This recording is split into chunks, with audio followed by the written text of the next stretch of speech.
The alarm clock rings, a hand reaches out to hit the snooze button. The smell of coffee wafts through the air, a signal that it's time to start the day. The drive to work, the same route every day, almost automatic. All these actions, routine, repetitive, familiar, they're habits. They shape our lives, forming a substantial part of our behavior. But how do they come to be, and how do they work? Habits are psychological constructs, born out of repetition and reinforcement. They start as conscious decisions, actions we perform and repeat until they become automatic. The brain, always looking for ways to conserve energy, starts to link certain actions with specific situations. This process, known in psychology as context-dependent repetition, is the foundation of habit formation. Take the morning coffee ritual. The first time a person drinks coffee, it's a conscious decision. They choose to make coffee to drink it. But as this action repeats, the brain begins to associate the smell of coffee with waking up.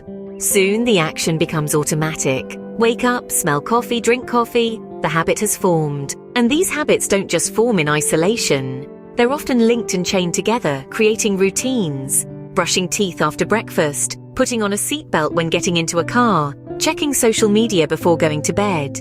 These are all habits, linked by context and situation, forming routines that guide our daily lives. But what happens when these habits become detrimental? How can we change them? The key is in understanding the habit loop. It consists of 3 parts: the cue, the routine, and the reward.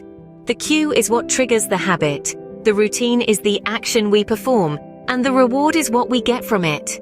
To change a habit, we need to identify these elements and modify them. For example, if the habit is snacking late at night, the cue might be sitting down to watch TV after dinner. The routine is getting up to get a snack, and the reward is the enjoyment of eating. To change this habit, we could modify the routine, perhaps by having a healthier snack or doing a different activity instead of watching TV. Habits are a fundamental part of our lives. They shape our behavior, guide our actions, and can either hinder or help our well-being. By understanding how they form and how they work, we can take control of our habits, and in turn, take control of our lives. Remember, habits are not destiny.